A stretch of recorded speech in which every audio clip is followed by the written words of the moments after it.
une centaine de morts, d'énormes dégâts matériels, tel est les bilans macabres de pluies diluviennes qui se sont abattus dans la capitale congolaise le mardi dernier. Alors, une seule question est exposée sur toutes les langues. Est-ce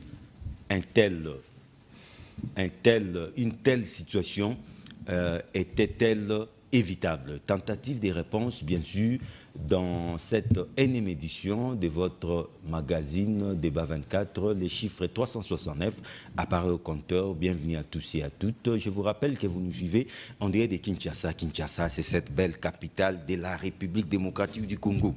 Je suis très bien entouré, comme toujours, très honoré de la présence de Trésor Kalala. Trésor Kalala est le secrétaire national en charge des communications à l'Alliance pour les actions de développement du Congo, AADC en sigle. Il est aussi initiateur d'un mouvement patriotique citoyen, Sénat, Sentinelle de la Nation. Bienvenue, Trésor Kalala. Merci beaucoup, Monsieur John, pour l'invitation. Je salue les co-débatteurs sur ces plateaux et aussi les téléspectateurs qui sont en train de nous suivre. Vous savez que c'est déjà la fin de l'année, donc je profite aussi de l'occasion pour présenter mes meilleurs vœux de bonheur, de prospérité, de longévité à ceux-là qui sont en train de nous suivre. Et je n'oublierai pas aussi la présidente de mon parti politique, Alliance pour les actions de développement du Congo, AADC, comme vient de le dire, Madame Adèle Kabena, et aussi le secrétaire général, Maître Eloy Koupa. Monsieur John, vous savez que nous revenons du Congo central.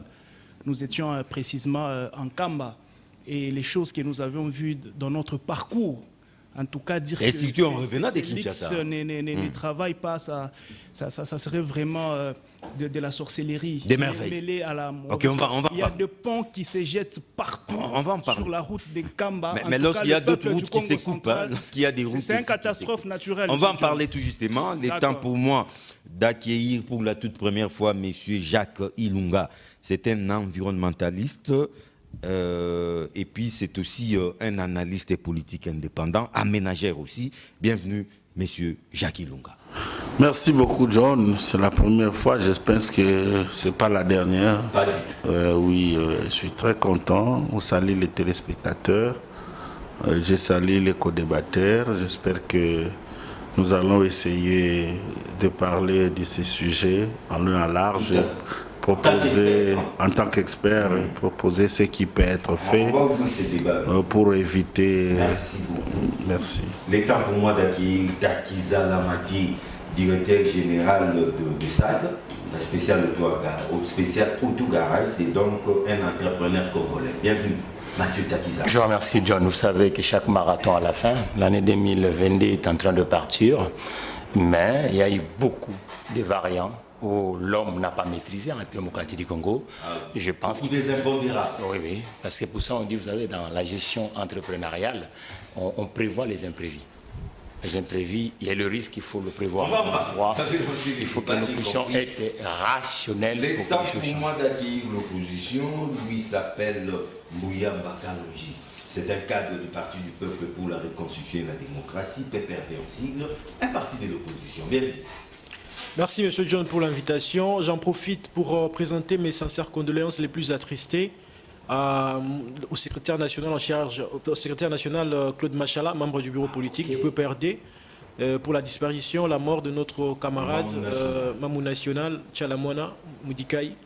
Alors, je présente également mes sincères condoléances au président national du parti, son Excellence M. Joseph Kabila Kabangé, et au secrétaire permanent, bien évidemment, le professeur Dr Emmanuel Ramazani Chadari, ainsi qu'à tous les cadres, membres et militants. En tout cas, nos condoléances aussi à la famille et artistique et biologique de la Mamou nationale. Il est temps pour moi d'accueillir M. Antoine Roger Lukumbo. Il est au cadre du PRP. Le PRP, c'est un vieux parti du Congo parce que créé par Laurent Désiré Kabila en personne depuis 1967. Bien. Oui. Merci beaucoup, M. Kabila Derez Mémoire, comme j'ai toujours l'habitude de le dire. Merci John pour m'avoir aligné comme l'un des intervenants sur ces plateaux ce soir. Je crois que j'ai raté 2 ou 3 émissions comme ça, mais vous m'envoyez toujours les liens que je visualise et l'émission est toujours en vogue. Je salue mes co-débatteurs et je les invite à un débat sans passion.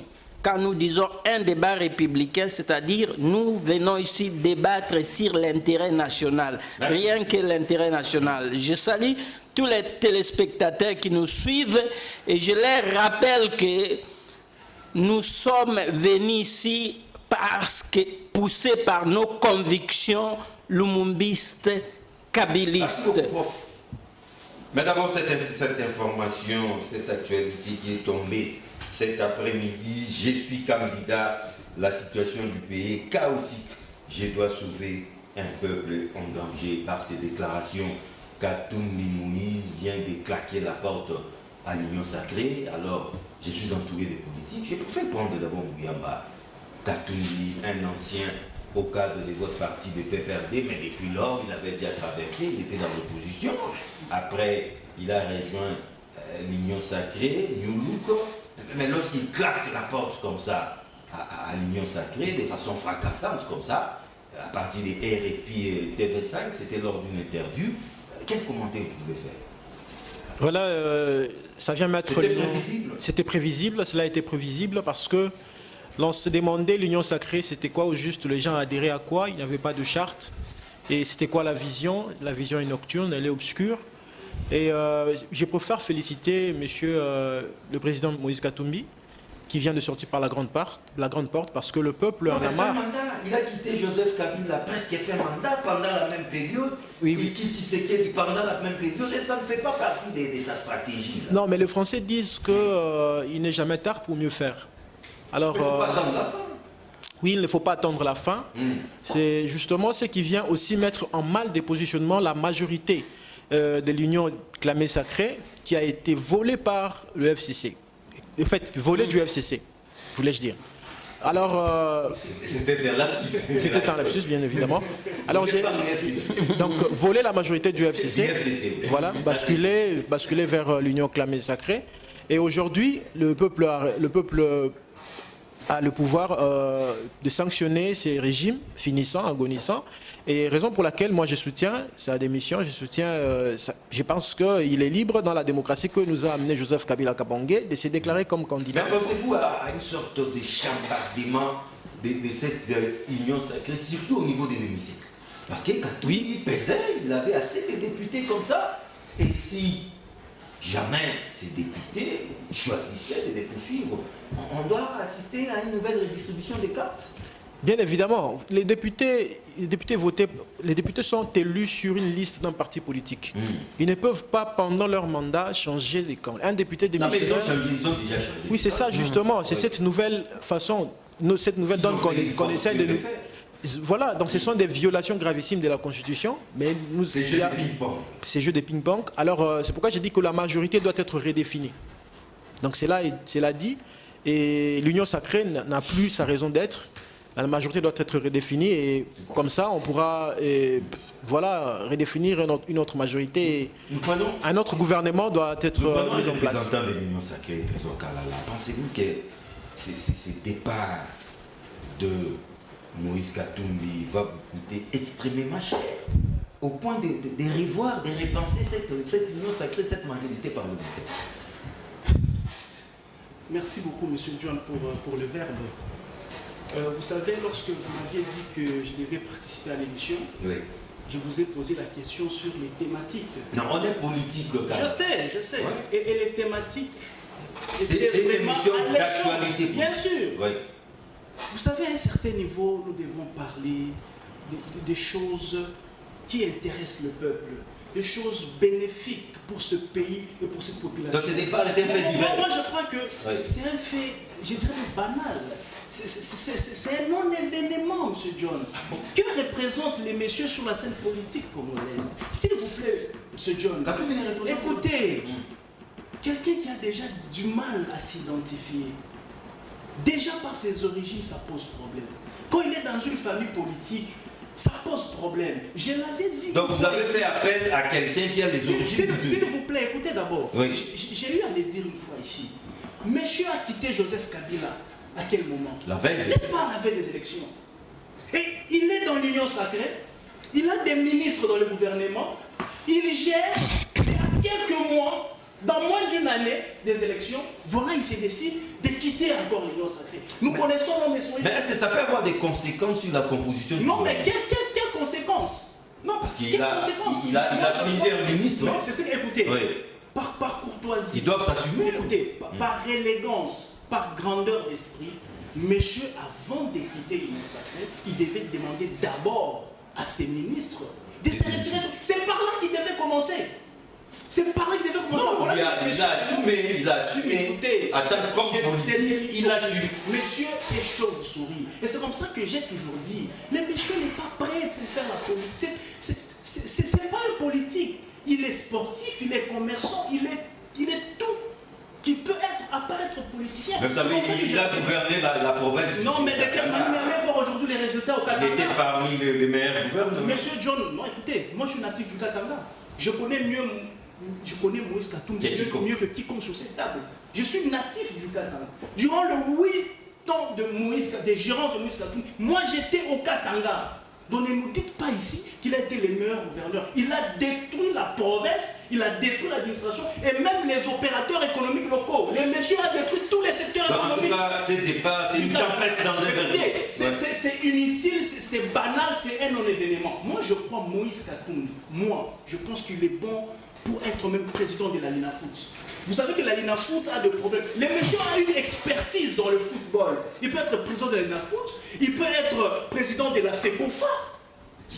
Le football congolais c'est meurt alors que lui il a une expertise.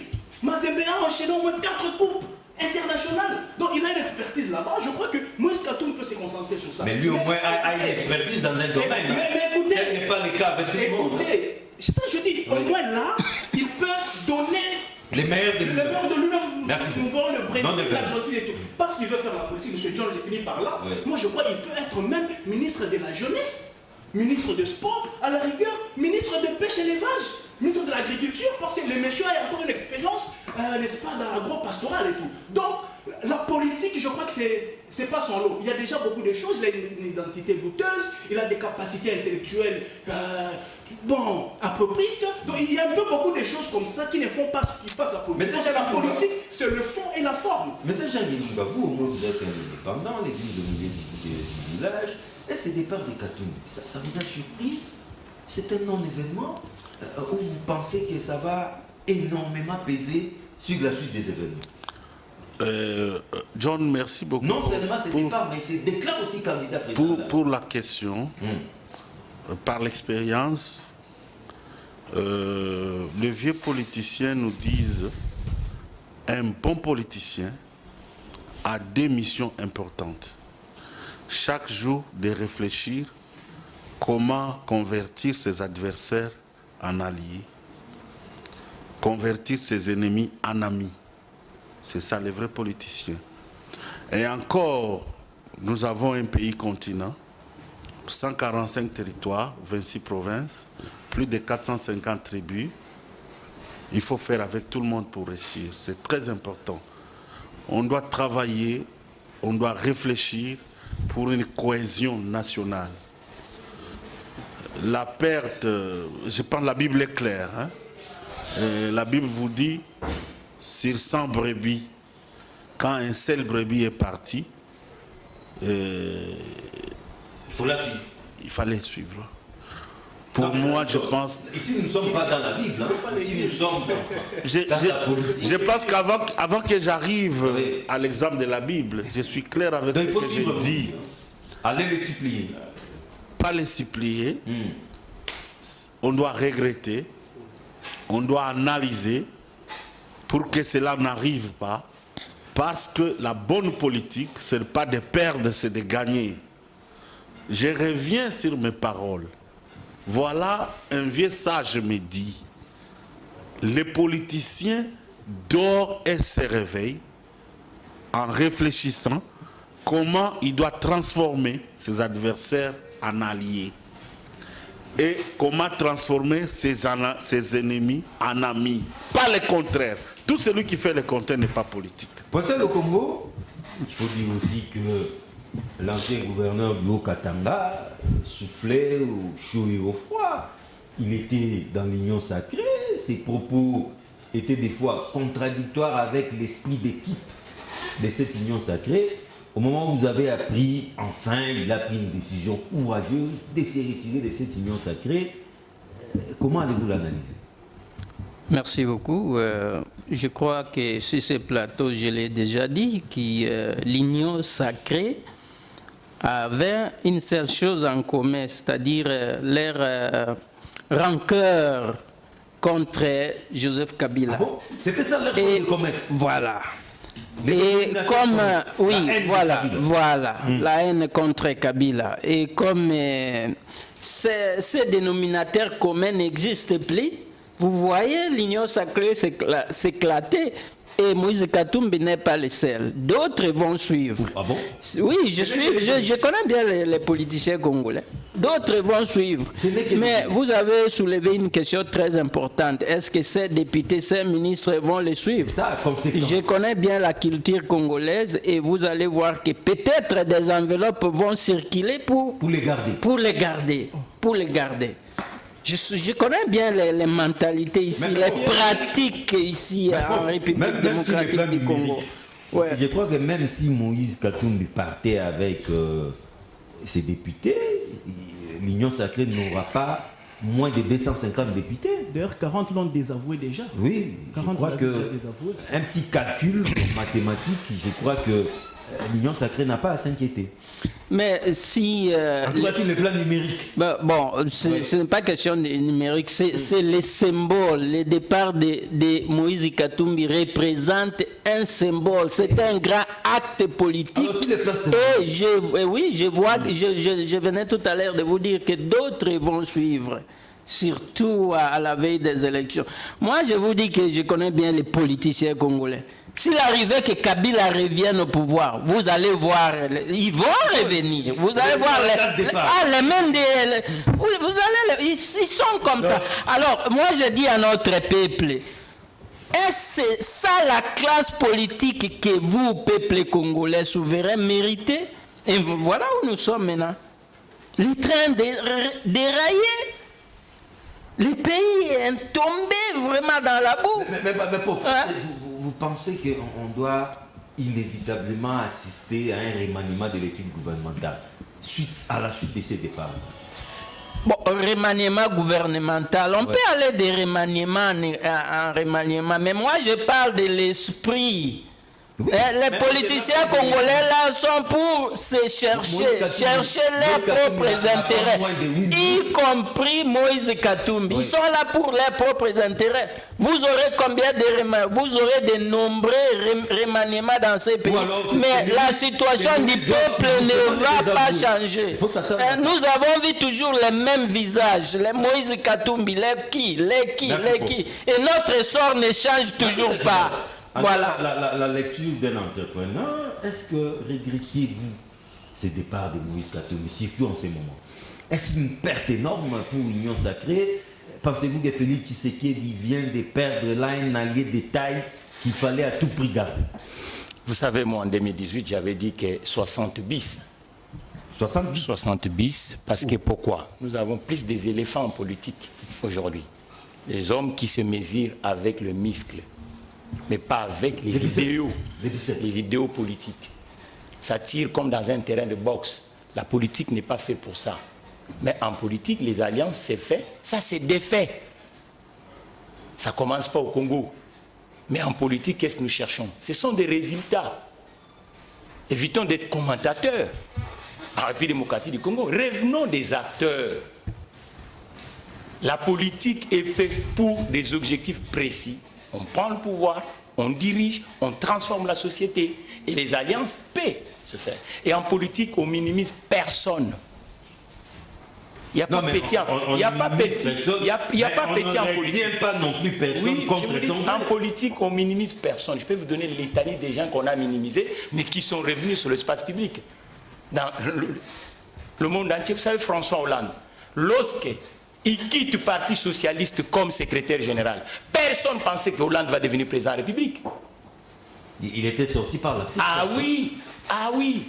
Un politique, quand il parle dans l'espace public, il parle avec la gravité. pas de minimiser. Et surtout, nous sommes dans quel contexte? Donc pour vous, c'est pas un non-événement. Non. C'est pas un non-événement. Non, ce sont des acteurs. Ce sont des acteurs. Ça veut dire que ce sont des acteurs. Et il fait partie d'une coalition par des signaux de la gestion. Une entreprise, lorsque le code en bourse descend, vous perdez même la clientèle. Ainsi de suite. Je crois qu'aujourd'hui... Considérons Katumbi comme étant l'un de ces maillons forts. Mais écoutez, nous avons... Mais lorsqu'un maillon se retire comme ça, c'est ce que nous vous disons. pensez que ça impacte la chaîne? Le problème, c'est quoi? Nous devons chercher la rationalité de ne pas faire de surplace. Ça, il ne faut pas répéter les mots. Nous répétons toujours des mots ici.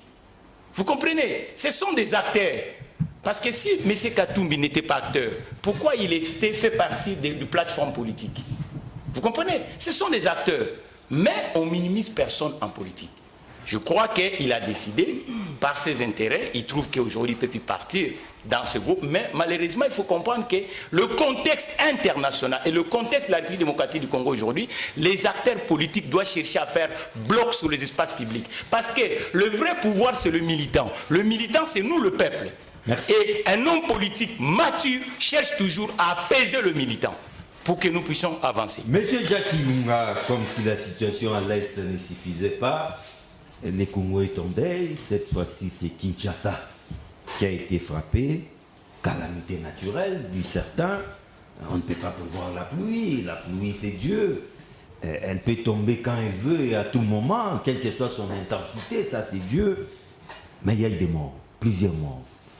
Des dégâts matériels, n'en parlons pas. Une question, vous qui êtes environnementaliste et aménagère, ces drames étaient-ils évitables? Merci beaucoup, John. Vous savez, les catastrophes naturelles, on peut les éviter, soit on peut les atténuer. Malheureusement, chez nous, nous n'avons pas de dispositif d'atténuation. On ne prévoit rien. On ne prévoit rien. Je vous informe. Nous avons toutes les structures avec nous. Malheureusement, les structures qui sont à la prévention sont négligées. Ici, je parle comme le ministère de l'aménagement du territoire. C'est un nouveau ministère qui vient à peine d'arriver et qui a dont les directions baladées par-ci, par-là. Oui. Il y a des structures qu'il faut mettre en place. Heureusement, aujourd'hui, on a un combattant que je salue en passant, le ministère d'État, Maître Guy Luando, qui a compris que... Un bagarreur, que le ministère d'aménagement du territoire, ce n'était pas un miroir, mais il peut être un miroir comme dans tous les autres pays. C'est au sein de ce ministère qu'il y a les services de prévention des catastrophes. Donc les catastrophes, on les prévoit. On doit les prévoir. Malheureusement, chez nous, nous avons que au ministère de l'Intérieur, quand vous voyez les attributions du ministère de l'Intérieur et le ministère de la Solidarité nationale, il y a la gestion des catastrophes. La gestion. Il n'y a pas la prévention. Là, c'est les médecins après leur mort. Et là, ça transforme un gouvernement à une action caritative. Chaque fois, le gouvernement venait, on va enterrer des morts, on va acheter des moules, il faut construire, il faut prendre en charge. Non. Avec le réchauffement climatique, nous assistons, c'est pas une invention congolaise, même ailleurs. Dans ces pays décivilisés, nous assistons à des inondations. Eux aussi ne prévoient pas. Je suis en train d'y arriver. C'est pourquoi, avec les changements climatiques, nous avons les actions d'atténuation et les actions d'adaptation. Ici, quelles sont les actions d'atténuation? Si nous prenons, parce qu'il y a plusieurs catastrophes naturelles, prenons seulement les inondations, ou la pluie, les érosions, parce que nous parlons ici des problèmes des érosions. Les érosions peuvent être prévenues pour atténuer les conséquences. Première chose, il faut, dans toutes les actions du gouvernement, prévoir ou favoriser l'infiltration des eaux de pluie. Là, c'est le travail de la voirie. Il faut toujours favoriser. Mais aujourd'hui, qu'est-ce que nous pensons? Les gens croient que c'était les lix. Il faut paver toutes les parcelles. Il faut paver même les extérieurs. Ils mettent comment on appelle ça, dalettes. Des dalettes. Oui. Mais quand vous pavez... C'est beau, hein? C'est beau à voir. C'est beau à voir. Mais Ça a des conséquences. Première conséquence, vous diminuez l'infiltration des eaux usagées et des eaux de pluie. Mais aussi, les dalettes absorbent la chaleur et ils renvoient. La température est basculante. Or, quand la température bascule à un niveau plus élevé, ça favorise des maladies. Ça, c'est un domaine que nous n'allons pas le temps pour y aller. Mais aussi, il faut protéger la couverture. Il faut promouvoir la couverture végétale. Nous, on coupe. Aujourd'hui, vous allez constater que les gens construisent partout. Mais la ville, dans son aménagement de départ, on a prévu des endroits où la couverture végétale ne pouvait pas être enlevée. Mais les gens, ils construisent partout, ils enlèvent. Sans oublier qu'il y a ruissellement. Quand vous avez construit vos maisons, l'eau des pluies, quand il va arriver, il doit ruisseler. Le fait des ruissellements, le fait des pluies perturbées avec des pluies perturbées, il vous transporte les sols. Et quand il transporte, c'est petit à petit. ça c'est là, si je vous comprends, c'est la responsabilité de l'homme. Mais pourquoi faudra-t-il commencer à tirer sur l'autorité urbaine, le gouverneur de la ville doit partir, Fatih Béton doit partir? Ça, vous estimez que c'est de mauvaise foi qu'on les fait? Moi, je ne suis pas ça n'a rien à voir là avec où les gens l'autorité. doivent partir, Oui. mais ce sont des responsabilités partagées. Partagées parce que quelqu'un qui est en train de mettre les dalettes chez lui, Oui. ce n'est pas le gouvernement qui lui a acheté les dalettes pour le mettre. C'est lui qui est en train d'aller lotir ou d'accepter d'aller construire sur les pentes et de faire les découvertes végétales sur les pentes. On ne lui demande pas de le faire. De construire sur les caniveaux. On ne lui demande pas. Au niveau de la prévention, au contraire, il doit y avoir installé des SAP, ce qu'on appelle des SAP, les systèmes d'alerte précoce. La population, dans les systèmes d'alerte précoce, la population doit être informée en amont. Il faut qu'il y ait une sorte d'alarme. D'alarme. Comme ailleurs, orange, rouge, tout ça. Effectivement, Pour prévenir les dangers. la population doit être informée en amont qu'à tel endroit, il ne faut pas construire. À tel endroit, il faut laisser les couverts Nous végétaux. construisons n'importe où. Et même plus loin, la population doit être prévenue qu'avec les changements climatiques, en cette période, les pluies sont très abondantes. Diluviennes. Il faut prendre les dispositions. L'OVD, les infrastructures peuvent déjà prendre les dispositions pour dire si les zones à haut risque sont identifiées, il faut aller déjà curer. Mais aussi prévenir aux gens de se déplacer dans les cas les plus graves. Donc ce sont des préventions. Cet élément-là, aujourd'hui, j'en profite pour le dire. Et vous terminez par là. Oui, je termine par là, parce que, Excellence, le ministre d'État est en train de se battre. Guy Luando Mais ça fait 2 ans que la loi sur l'aménagement du territoire est au Parlement. souffre. Et les parlementaires viennent encore de clôturer, sans faire passer la loi. Or, c'est dans cette loi qu'il y a les mesures de prévention. Sur tout le plan, pas seulement sur les érosions, c'est sur tout le plan qu'il faut prévenir les catastrophes. Merci. C'est sur tout le plan qu'il faut suivre et s'adapter et atténuer les effets des catastrophes naturelles. Mouyamba, mais il ne faut pas chercher à tout prix la tête du gouverneur de la ville. Ça, c'est une catastrophe naturelle. Par conséquent, dans une très large mesure, inévitable. Oui, mais sinon, vous savez, Monsieur John, sous d'autres cieux, il est impérieux que les gouverneurs démissionnent. Oh, pourquoi? La pluie, Pour Qui a incompétence. provoqué la pluie? Bien, j'en arrive. Oui. Vous savez, diriger, c'est prévoir. Et prévoir, c'est anticiper pour ne pas subir. On prévoit la pluie. On ne prévoit pas la pluie. Tout à l'heure, vous avez suivi, nous avons suivi ici l'environnementaliste, comme il l'a dit. que l'on peut atténuer ces catastrophes naturelles, on peut prévenir. Mais seulement, nous sommes face à des personnes qui préfèrent aller danser au stade des Martyrs, pendant qu'on tire à balles réelles à l'Est. Nous avons des gens qui préfèrent aller fêter, je ne sais où, mais qui ne réfléchissent pas, pays qui ne réfléchissent pas. Vous avez, j'ai ici parlé, la fois dernière, j'ai fait une émission où j'ai parlé de la transformation des déchets. La ville de Kinshasa produit jusqu'à ce jour 10 tonnes de déchets par jour. Pourtant, les machines qui broient peuvent broyer jusqu'à 50 tonnes le jour. Ce qui revient à dire que l'on peut avancer, vite avancer. Ça pose des problèmes. Le problème se pose. Moi, j'ai même vu des Turcs qui sont venus ici, avec qui j'ai travaillé, j'ai collaboré, avec un projet d'assainissement, mais qui n'a pas été signé par Ngobila, mais qui ont été. Avant, en amont, ils avaient des contacts, ils sont venus, ils ont discuté, les Turcs, mais jusqu'à la fin, ils sont répartis, Ngobila n'a pas signé.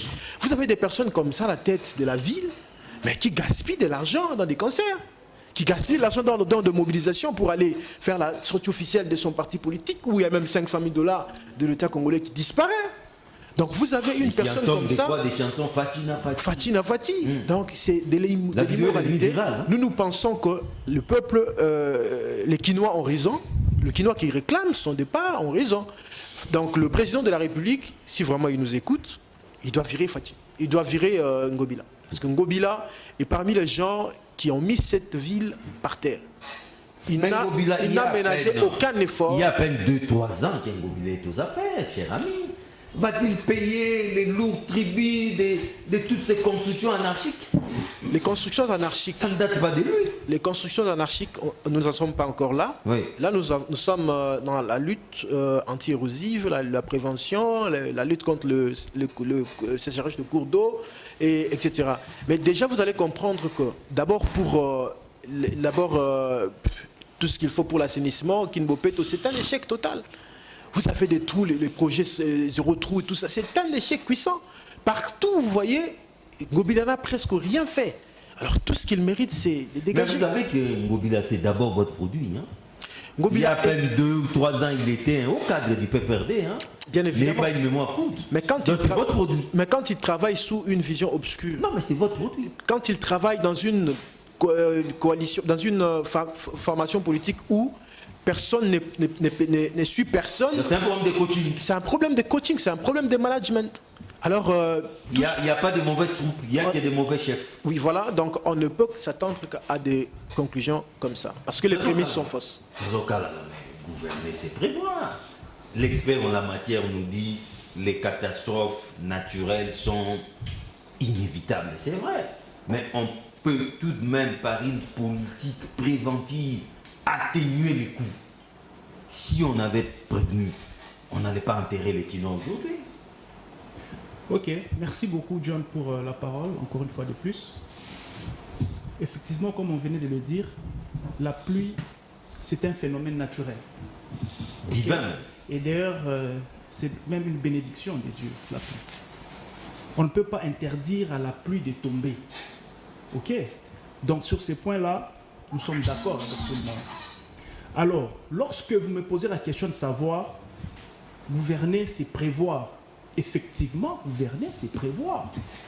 Mais ceux qui viennent d'arriver au niveau des Matadi Kibala, parlons de ces cas précis. Les causes sont lointaines, M. John. Il faut savoir que tout ce qui arrive dans la vie, tout ce qui arrive dans une société, il y a toujours ce qu'on appelle un lien de cause à effet. Chaque rivière a sa source. Pourquoi nous avons perdu de vies humaines là-bas? Moi, je sais que le président de la République ou les régimes en place, parce que je vois tout le monde est en train de tirer sur les régimes, sur Tshisekedi, sur le gouverneur de la ville, c'est bien beau. Mais il faut se poser la question. Les personnes qui sont mortes, qui les a installées là-bas? En tout cas, ce n'est pas Félix Tshisekedi. Moins encore Ngobila. Tshisekedi a pris le pouvoir en 2019. Ces constructions-là existaient, étaient là. Qui avait donné l'autorisation de lotir là-bas? Qui avait donné l'autorisation à ces gens-là de construire? Pendant que c'est un endroit tellement marécageux, Il y a même des terres d'érosion. C'est un endroit où on ne peut pas lotir. C'est un endroit où on ne peut pas octroyer des titres immobiliers. Mais malheureusement, il y a eu des gens qui ont dirigé ce pays pendant près de 20 ans, qui ont mis les Congolais en danger. Et aujourd'hui, les Congolais meurent, on tire sur Tshisekedi. Mais il faut être normal, M. John, je l'ai toujours dit. Il y a des gens qui ont géré près de 20 ans. L'autre arrive, il a 4 ans. Et il a trouvé ces constructions-là, là-bas. Alors qu'avant, c'était une brousse. À cet endroit-là, les années 2010, 2005, c'était une brousse là-bas. Mais à cette époque-là, qui avait autorisé à ces gens-là d'aller lotir là-bas? Moi, je crois que c'est à ces personnes-là sur qui il faut tirer. Ce n'est pas Tshisekedi. Nous sommes arrivés au pouvoir. Nous avons constaté qu'il y a une cause lointaine qui vient aujourd'hui d'apporter, n'est-ce pas, de graves conséquences. Et nous sommes en train de réparer ce qui avait été mal fait.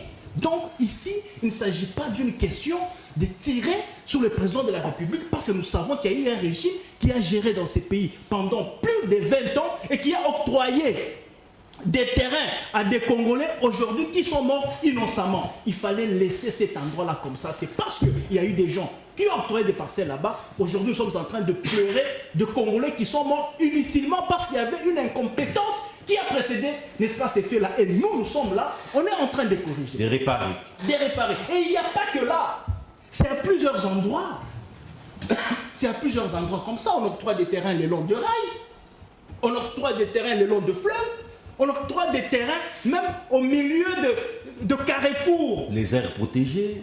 Franchement, donc, toutes ces choses-là, nous les avons trouvées et nous sommes en train de corriger. Et d'ailleurs, il n'y a pas plus tard que 2 mois, il y a eu une opération ici dans la ville menée par le vice-gouverneur. Vous avez entendu les tollés. Malheureusement, les tollés est venu même de personnes qui ont octroyé ces terrains-là. Le long de rails, on a détruit. Vous avez vendu les terrains même au niveau des cimetières là-bas. On a détruit. Donc nous étions dans un régime, en fait, sanguinaire. Un régime, en fait, je dirais même sorcier. Vous voyez? Donc, il fallait tuer les Congolais sur tous les plans pour que elles se plaisent. Et voilà qu'aujourd'hui, il y a des conséquences. Il y a des gens qui ont le courage de tirer sur quelqu'un qui a fait 4 ans, qui a trouvé cette situation. Mais eux ont géré pendant près de 20 ans sans trouver des solutions. Vrai, mais franchement, nous sommes dans quel pays là? Tshisekedi ne fait que subir les conséquences d'une situation qu'il a héritée. Qu'en pensez-vous? Merci beaucoup, John. Je voudrais d'abord présenter mes condoléances à toutes les familles qui sont affectées par cette pluie torrentielle et qui ont perdu soit un membre de famille ou un voisin. D'ailleurs, on doit revoir ces bilans à la hausse. Hein, parce qu'il y a des corps disparus. Ouais. Et certainement qu'on doit revoir ces bilans macabres à la hausse. Oui, c'est vraiment macabre après le génocide de Kishiche. Comme si c'est là. Et donc, nous, les Congolais, les Tutsi-Nuti, Qu'avons-nous fait au bon à l'est, et les catastrophes naturelles Nuti.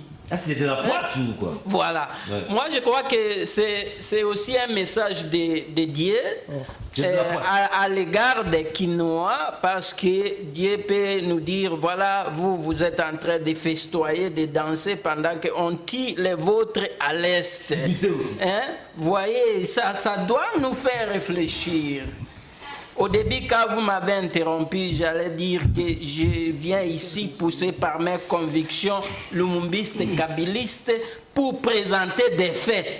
Rien que des faits, parce que c'est la vérité basée sur les faits qui va sauver le Congo. Et la guerre à l'Est, c'est un moment de vérité pour nous tous. Nous devons analyser les problèmes dans toutes ces facettes. Qui a fait quoi? Les acteurs internes, les acteurs externes, les facteurs internes et les facteurs externes. Si nous faisons ça, nous serons en mesure de trouver des voies de sortie et dire la vérité à notre peuple sur ce qui se passe, surtout à l'Est. Alors, pour revenir à votre question, moi je compare Kinshasa à un tombeau blanchi. Ah bon? Oui, parce que maintenant le long du boulevard et partout, vous voyez, on a mis On est en train de décorer. On a embelli la ville, hein. Les gens se préparent à la fête. Oubliant que la ville doit être belle. La ville doit être belle. Oui, revêtie de sa belle. Oubliant que une partie du pays maintenant est occupée par les Tutsis. Nous allons festoyer ici, Noël, bonne année, mais nos compatriotes sont tués nuit et jour, d'autres passent la nuit, sous la pluie même. Ici, c'est une seule pluie qui a causé les dégâts. Mais nos compatriotes qui passent la nuit dans des camps de fortune, ça plaisirait. Ils ne savent pas où aller, ils meurent, les maladies. Quand les Tutsis ne les tirent pas, ils meurent aussi des maladies dans des camps de réfugiés. Vous voyez? Alors, je disais que Kinshasa, c'est un tombeau blanchi parce qu'on est en train de décorer, mais après la pluie, vous voyez le vrai visage de Kinshasa. Et vous vous posez la question de savoir, nous sommes vraiment dans la capitale? Et au niveau des responsabilités, comme Trésor l'avait dit, nous avons vu des interventions, plusieurs interventions. Le gouvernement central intervient toujours. Et Kini Bopeto, le ministre des Infrastructures, il nous a dit récemment que d'ici un mois, vous n'allez voir aucun trou à Kinshasa. Voilà. Zéro trou. Le gouvernement central intervient, Ngobila intervient, mais nous ne voyons aucun changement. Aucun changement. Et avec un budget, on dit que le budget est 15 milliards. Et nous ne voyons aucun changement. Ici à Kinshasa, les constructions anarchiques. Et quand vous dites que la responsabilité n'incombe pas au président de la République, bien sûr. C'est une catastrophe. Non, oui, c'est une catastrophe naturelle. Oui. Et ce n'est pas Félix Tshisekedi qui va venir balayer devant la carte de chacun de nous. Voilà. Ça, c'est vrai. Mais lorsque le président ne viendra pas balayer votre déventure. Non? Voilà. Mais lorsque le président de la République lui-même impute ce qui vient de se passer au changement climatique, moi je ne suis pas d'accord. Moi, je dirais que ce n'est pas aujourd'hui que nous nous plaignons des érosions. Ce n'est pas aujourd'hui que le peuple se plaint des érosions, de la saleté à travers la ville. Ce n'est pas aujourd'hui, mais rien ne change. C'est que où la responsabilité incombe quelque part et c'est à ceux qui nous dirigent. Mais pas seulement eux. Nous devons aussi nous assainir nous-mêmes, Congolais. Nous jetons les immondices partout. Nous bloquons les caniveaux. Et même quand l'OVD vient débloquer, déboucher ces caniveaux-là, vous voyez, ils enlèvent les sables, ils laissent là. Ils partent. Ils laissent là, ils partent. Quand la pluie tombe, ça rentre encore boucher les caniveaux. Mais c'est quel niveau d'irresponsabilité? Le monde entier est en train de se moquer de nous. Vraiment. Excusez-moi, je pourrais ajouter là. J'étais à Beijing. J'ai fait mes études universitaires à l'université de Pékin à Beijing. Il y avait un officiel congolais qui est passé par là, nous voir, nous les étudiants. Et il nous dit, et c'était à l'époque de Kabila, je l'avoue, Beijing c'est très propre, c'est une ville très propre. Quand est-ce que Kinshasa va devenir comme ça? Mais tiens, les étudiants, vous êtes au pouvoir, non? Comment vous qui êtes au pouvoir, vous posez cette question? Prenez vos responsabilités. Il faut prendre vos responsabilités. Moi, la ville de Kinshasa, les espaces verts sont disparus, on construit partout. Il n'y a même pas de parc comme à l'époque belge. Mais c'est l'entrepreneur, Kinshasa est en deuil. Je n'ai pas encore terminé. Vous ne vous en faites pas. Kinshasa est en deuil, les Chinois et Chinoises pleurent leur mort. Un deuil national de 3 jours a même été décrété. Mais pensez-vous sincèrement que ces énième drame était évitable? John, vous avez déjà vu une équipe de football qui prétend gagner sans faire des entraînements? Ça n'existe pas, nulle part au monde. Météo, la télé, vous êtes journaliste, suivez toutes les chaînes congolaises. Est-ce qu'on alerte le Congolais? Non, mais il n'y en a plus. Vous voyez? La plupart de nos chaînes... Vous voyez? Même l'espace qui a été réservé Non, tout le monde est devenu météorologue. Non, mais écoutez, regardez les ciels. vous m'avez posé une question. Vous avez la Que je vous réponds. Nous devons s'assimer. Vous savez, un homme pour avancer, il doit s'assimer. Si ça ne marche pas, nous devons dire voilà, il y a des choses qui ne vont pas. C'est glorifié n'a jamais créé un État. Météo. Il y en a encore ici. Il y a un programme pour météo, pour alerter les gens. Non, nous on en a. Vous voulez passer à quelle heure? Il y en a. La Miss Météo, c'est qui? Ou le monsieur Météo chez Kin 24? Messieurs, la société est composée avec des classes sociales. C'est très très utile. Le bourgeois, le milieu, l'ouvrier. Et même sur le plan cadastral, vous voyez l'architecture que c'est que nous on a remplacé. Quartier résidentiel, quartier industriel et le bloc ouvrier qu'on appelle les maisons subventionnées. Tout le monde pour habiter n'a pas droit d'acheter. Les HLM, le petit salaire, dans une cité organisée, oui. Ça veut dire que le petit salaire, on les subventionne. L'État prend le pouvoir de construire le bar d'HLM. Mandalungwa, Lemba, Matete, ainsi de suite. Est-ce qu'il y a la continuité? HLM, habitation à loyer modeste. Subventionné par l'argent parce que le coût, c'est que les gens gagnent. Comme ils sont faibles, automatiquement, la contribution nationale doit permettre à ces gens-là de dormir. Au lieu qu'ils puissent construire là où on ne peut même pas construire. La ville de Kinshasa, il y a combien de sociétés de construction de maisons? Il y a combien d'agences pour faire louer les gens de maisons? Tout est dans l'informel. Donc rien que ça, il y a un problème. Mais des entreprises... Rien que ça, cher John, rien que ça, il y a un problème.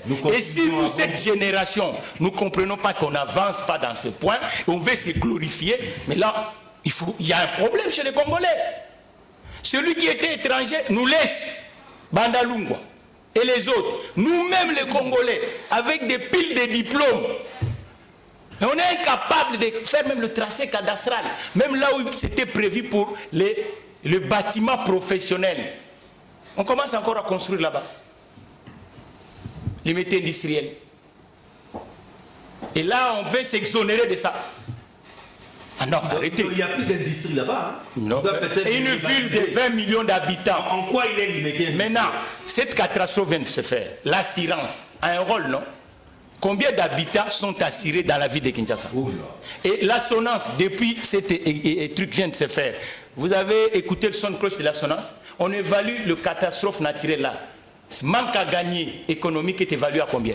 C'est ça une ville moderne, non? Même mort d'homme. Ah non, mais à part mort d'homme, on connaît qu'il y a cinquantaine de gens qui sont partis. Maintenant, centaines de gens. Mais partons dans la logique maintenant économique. Les maisons qui se sont fait détruire sont évaluées à combien? Les habitations peut-être professionnelles qui sont dans le coin. Les véhicules qui passaient avec la marchandise. On l'évalue. Une société, c'est ça, le graphique. La RN là est coupée. Oui, mais les aires où les véhicules étaient bloqués pour rentrer à Kinshasa, c'est des milliards, messieurs. C'est des milliards. Et on doit évaluer une société moderne. On doit évaluer, on ne peut pas continuer comme si c'est le cours de récréation. Lorsque vous avez des problèmes et vous continuez à dire comme si non, ce n'est pas une société, c'est pas comme ça qu'on construit une société. Mais la conclusion aussi, c'est une sonnette d'alarme. Pour ne pas dire, pour ne pas parler des pistes et des solutions. Que faire maintenant pour que pareille situation, pareil drame ne se reproduise plus? Je pense que je revenais encore, d'abord, toujours à la prévention. Parce que, vous savez, j'arrive, je suis en train d'insister, il y a catastrophe naturelle, il y a les effets anthropiques, nos activités nous-mêmes, les constructions anarchiques, l'activité de l'homme, mais il y a aussi les effets liés au changement climatique. Tout à fait.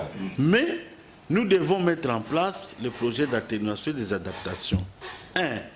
Prenons rien que la ville de Kinshasa, comme je le disais. Dans quelle structure nous allons trouver toutes les zones à haut risque? Parce que pour prévenir, il faut d'abord commencer par identifier toutes les zones à haut risque. Les zones à haut risque, aussi les catastrophes naturelles, ce sont les zones soit érosives, soit inondables, soit au tremblement de terre, soit à l'éboulement des terrains. Toutes ces zones doivent être, dès le départ, identifiées, mises en une référentielle et après classifiées. Parce qu'il y a des zones rouges, des zones jaunes, des zones vertes, des zones bleues. Après la classification, observer.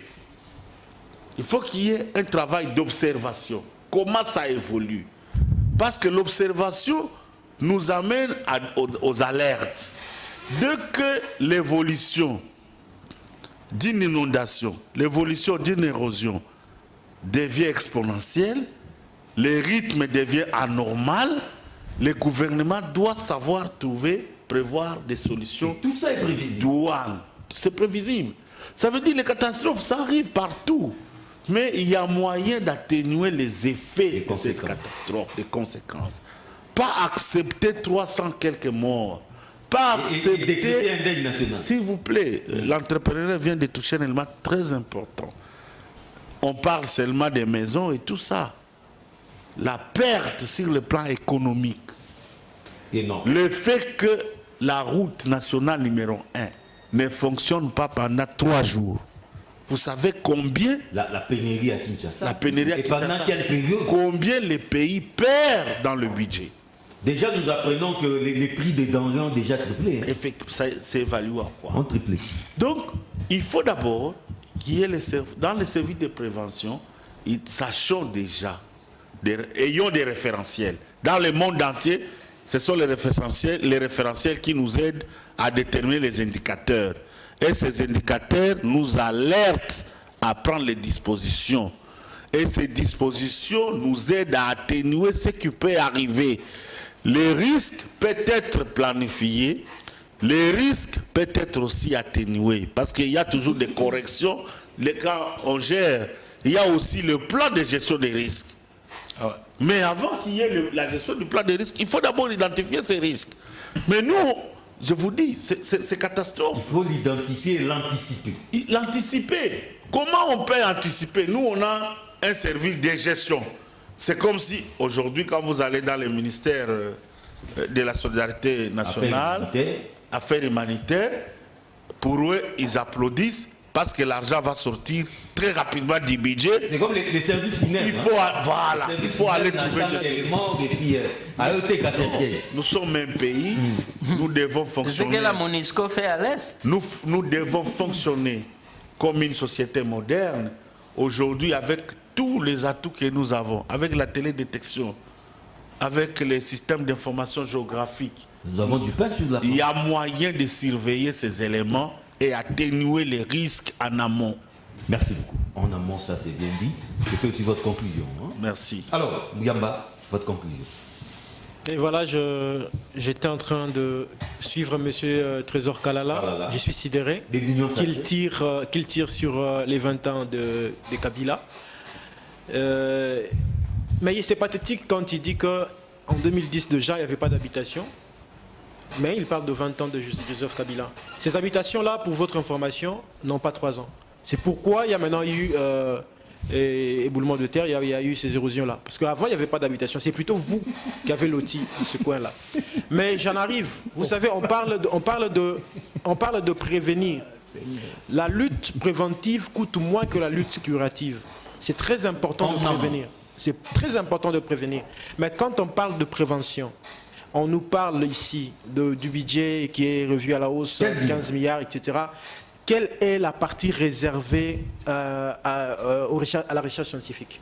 Aux catastrophes naturelles. Oui, mais ça fait partie de la recherche scientifique. Aujourd'hui, c'est les catastrophes naturelles, l'érosion. Demain, ça sera peut-être une maladie. Quelle est la part réservée? Et bien aussi, la technologie. Est-ce qu'on avance ou on recule? Non, là, on a du retard. Hein. Là, on a du retard. Sur les plans techniques. Déjà, le ministère même peine à avoir un bâtiment digne de son rang.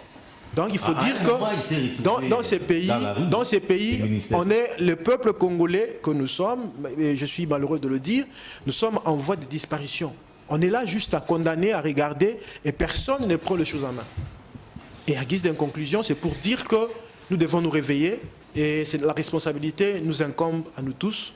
On ne doit pas, à tous les niveaux, ce n'est pas de nous rentrer dedans comme M. Trésor Kalala vient de le faire, Kabila, et pour que moi aussi je dise... Mais c'est vous qui avez commencé. Non, en fait, j'ai réfléchi et j'ai parlé d'un responsable, d'une personne, en fait, d'une autorité politico-administrative qui a cette responsabilité en prélude. Il a réagi. Il a réagi, je comprends, parce qu'il est de la mouvance, c'est normal, mais ici, à un certain niveau, nous devons réfléchir pays. C'est très important. Réfléchir pays, Trésor Kalala. Ok, merci. Une conclusion, un atterrissage en douceur. Voilà, merci beaucoup, Monsieur John.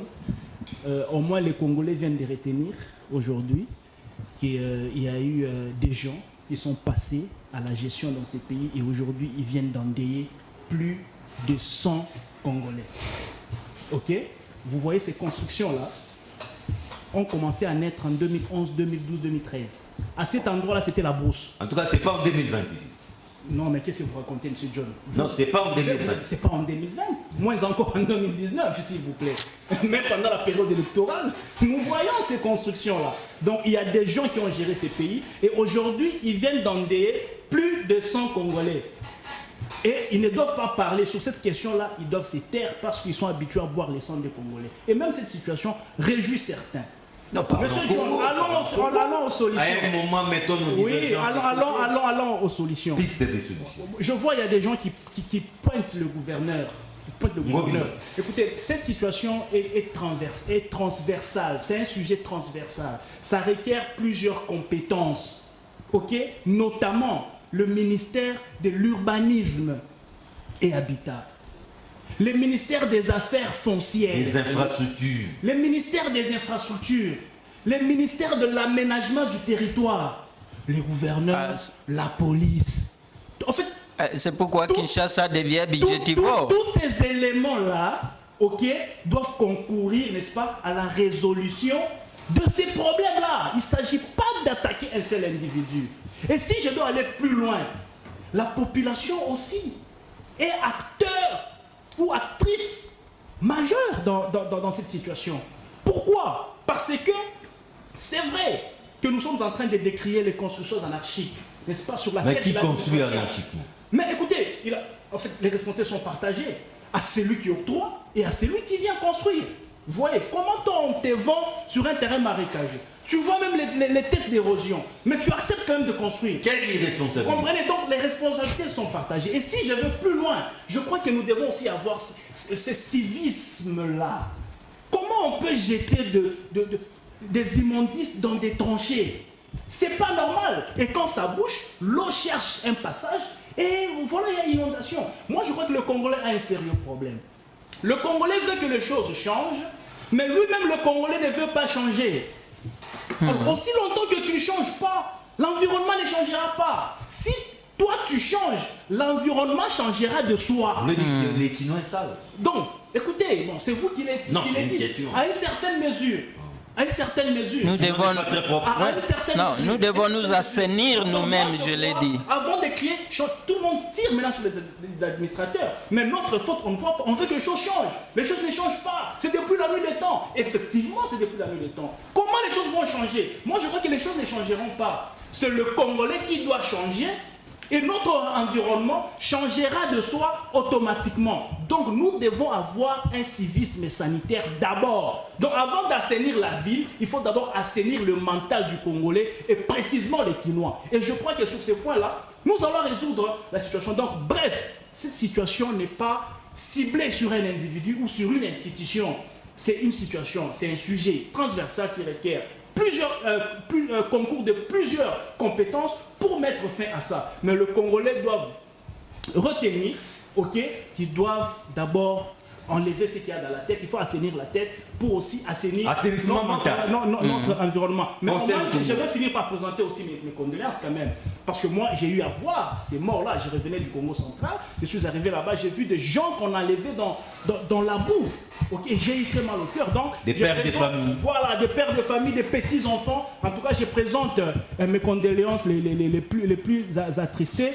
Toute tout en condamnant, n'est-ce pas, les sanguinaires qui ont précédé ces régimes. Voilà, par leur mauvaise gestion, aujourd'hui les Congolais, plus de 100 Congolais sont morts. Je suis totalement désolé. Merci.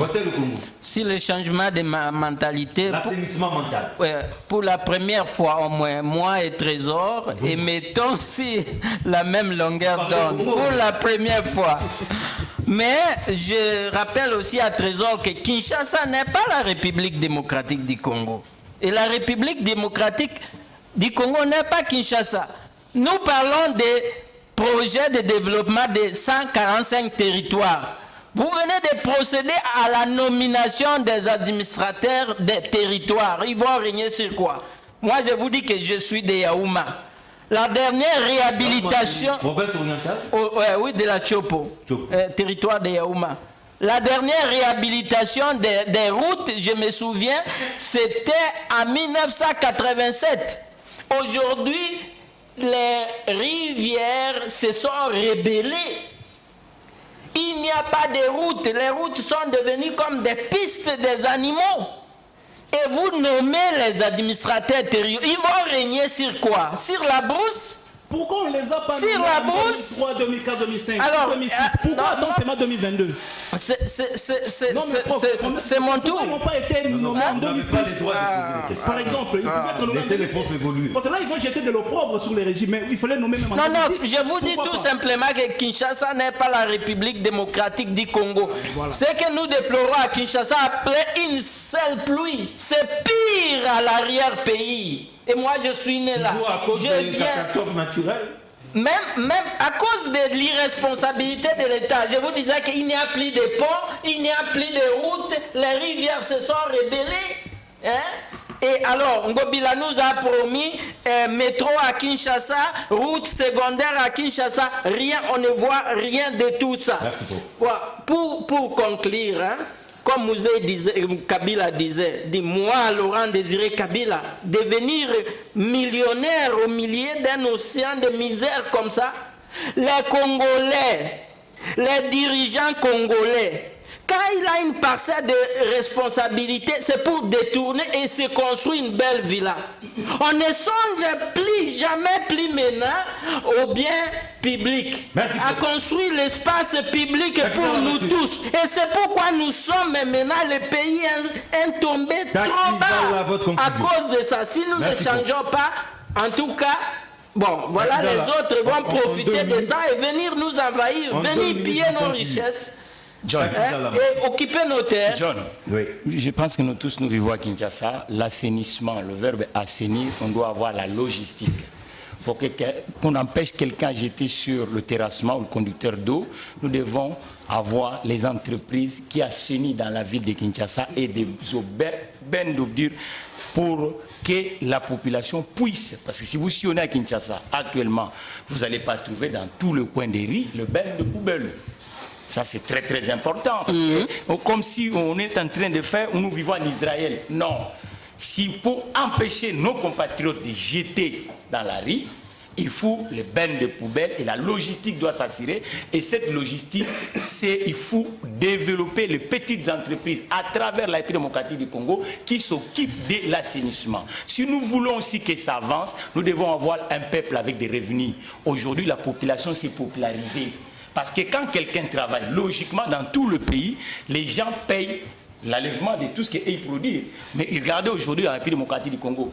Regardez le graphique des chômeurs à la République démocratique du Congo.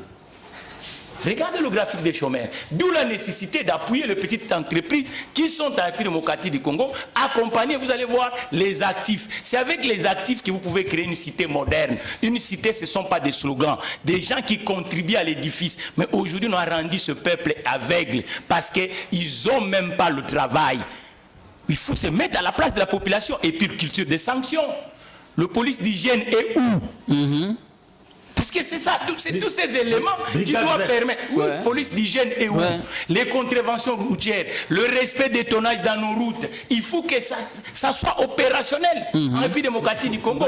Si nous voulons créer une collectivité compétitive à des villes modernes du monde. Parce qu'aujourd'hui, vous dites aux gens de jeter, ils vont jeter où? Ils sont où les endroits où on va tout qu'on va collecter, on va les déposer quelque part. Dans la ville de Kinshasa, il y en a combien? Il y en avait un qui était du côté d'Enseli, où on allait jeter tout. Vous imaginez toute la ville là, avec 24 entités administratives. Ils sont où? Il y a combien d'entreprises dans ce domaine d'assainissement dans la ville de Kinshasa? Il y avait un dépotoir. Donc c'est ça le vrai problème. Nous vivons à Kinshasa, nous devons mettre des choses d'une façon pratique et culture des sanctions. Merci beaucoup Tatizala. Merci à Trésor Kalala. Je rappelle que vous êtes secrétaire national en charge de la communication à l'Alliance pour les actions de développement du Congo, AADC en sigle, et initiateur d'un mouvement citoyen Sentinelle de la Nation Sénat. C'était un plaisir de vous recevoir. Merci, John. Merci également à l'environnementaliste et aménagère. Je crois que vous, on doit vous recevoir dans un plateau approprié pour qu'on parle de ces questions qui... C'est très important. Les rendez-vous très important. Je rappelle que c'est M. Jacques Ilunga. C'était un honneur. Merci beaucoup. Merci beaucoup. L'entrepreneur congolais, le DG des SAG, toujours présent.